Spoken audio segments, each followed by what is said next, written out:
Le Midi 10 de Jean-Jacques Seymour. Dans quelques minutes, nous retrouverons Amédée Adélaïde qui est mon invité. Nous prendrons connaissance de son analyse sur la situation en Guadeloupe et son inquiétude sur la stratégie du LKP et de la démission de l'État. Vos questions à Amédée Adélaïde au 01 46 48 17 01 ou sur le Tropique Direct. À tout de suite. Midi 10, la revue de presse de l'Outre-mer. Les journaux en parlaient hier. La loi Lodéum a donc été présentée par Michel Alliot-Marie et Yves Gégaud.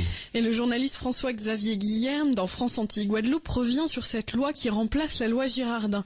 Quels sont les changements ? Eh bien, un exemple donné hier par le secrétaire d'État chargé de l'Outre-mer illustre dans le quotidien guadeloupéen la nouvelle loi. Une menuiserie en Guyane paye actuellement 25 000 € d'imposition et de taxes fiscales. Eh bien, selon Yves Gégaud, avec la Lodéum, la même entreprise n'en paiera plus que 3 200 €. Et face aux difficultés financières, chacun cherche sa solution. Le nouveau directeur de la SARA nous en parle dans France Antilles-Guyane. David Marion succède à Michel Charton à la tête de la Société anonyme de raffinerie des Antilles. Interviewé par France Guyane, le nouveau directeur y évoque les difficultés de trésorerie de la SARA et pour faire suite au rapport interministériel, David Marion prépare donc des suggestions. Des suggestions qui visent selon lui à rétablir un fonctionnement serein de l'entreprise pour une meilleure visibilité. Et également à la recherche de solutions, la Réunion en a trouvé une, l'autosuffisance alimentaire. L'autosuffisance alimentaire, le nouveau défi de l'île, c'est le titre du GIR. Le journal de l'île de la Réunion nous rappelle les propos de Pierre-Henri Machioni lors de l'ouverture des États généraux. La Réunion doit tout faire pour atteindre l'autosuffisance alimentaire. Pour la journaliste, hormis le riz qu'elle ne cultive pas, la Réunion a tous les atouts en main pour atteindre cet objectif. Par exemple, 100% de la viande fraîche de porc, mais aussi de volaille consommée à la Réunion, provient des élevages pays. Mais pour arriver à l'autosuffisance alimentaire dans toutes les filières, le GIR rappelle deux impératifs: préserver les espaces agricoles et surtout faire baisser les coûts de production pour freiner les importations massives qui fragilisent le marché intérieur. Et pour faire face aux difficultés financières, certains n'hésitent pas à se servir directement dans les caisses de l'État. Mais des solutions moins respectables de France Antilles-Guadeloupe nous raconte aujourd'hui l'histoire d'une arnaque record à la sécurité sociale. Une infirmière libérale a été interpellée et placée en garde à vue. L'arnaque qu'elle avait montée fonctionnait depuis 3 ans et lui aurait permis de détourner près de 2 millions d'euros. Sans recours, certains ne savent plus quoi faire. Christine Noël est démunie. Le GIR nous raconte aujourd'hui l'histoire de cet homme lésé par son ancien employeur. Le journaliste nous raconte: après avoir enchaîné quelques petits boulots comme videur ou vigile personnel en 2001, il voit débarquer chez lui un élu de la mairie de la Possession et le vice-président de l'US Possession. Ils sont venus directement à mon domicile au port pour me proposer du travail. J'ai trouvé ça bizarre car je n'étais pas du même parti politique.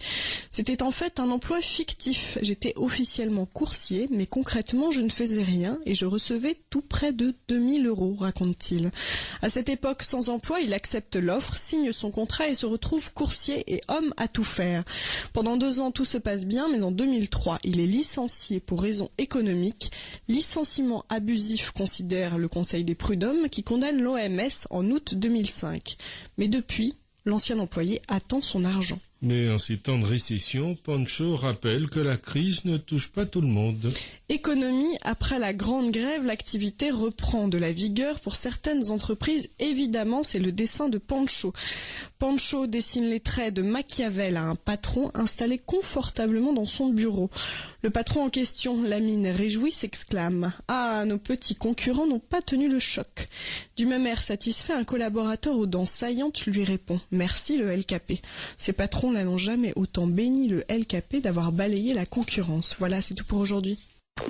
Midi 10, Jean-Jacques Seymour. Bonjour Amédée Adélaïde. Bonjour. Il est évident que vous ne bénissez pas le LKP comme ce patron. Sûrement pas.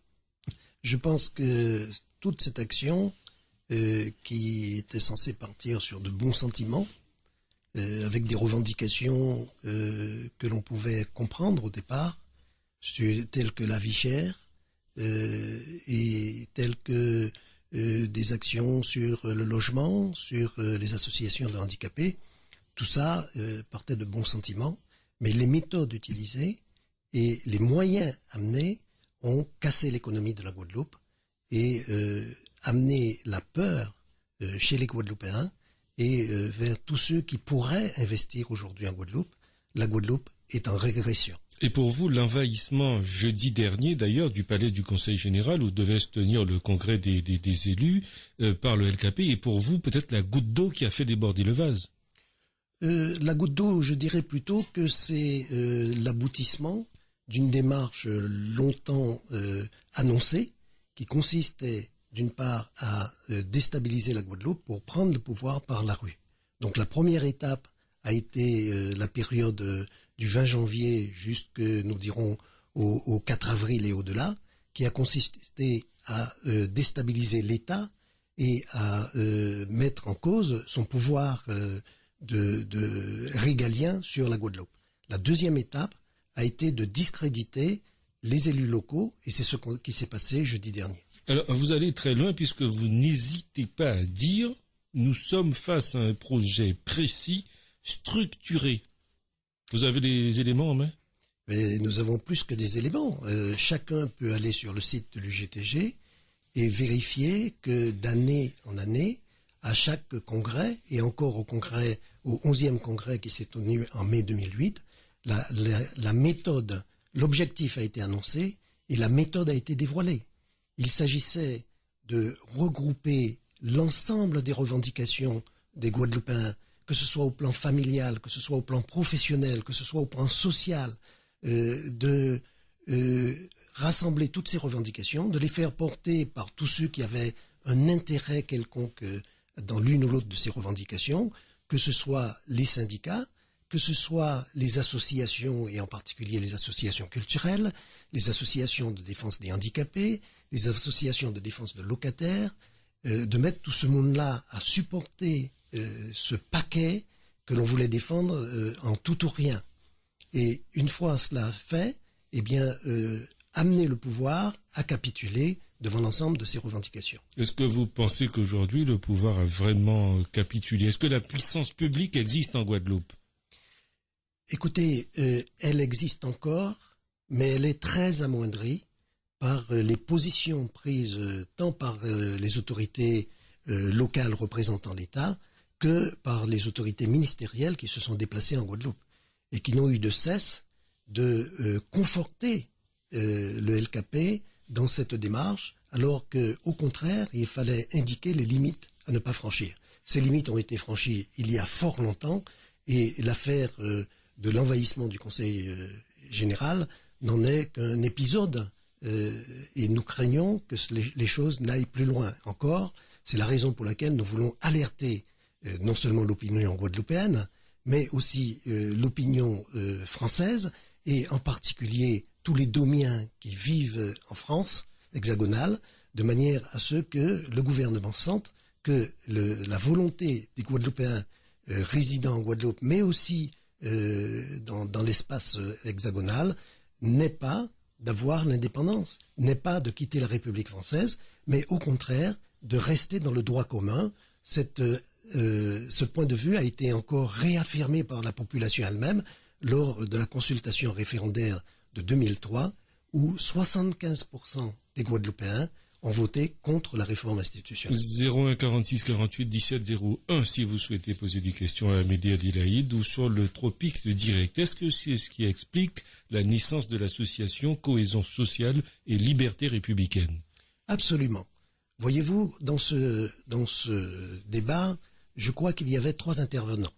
Il y avait le LKP, à la tête duquel est l'UGTG. Donc le LKP n'a appliqué que la philosophie, si j'ose dire, de l'UGTG, dont on sait les moyens destructeurs depuis des années en Guadeloupe. Ce LKP, on peut que constater qu'il a appliqué ce qu'il avait à faire.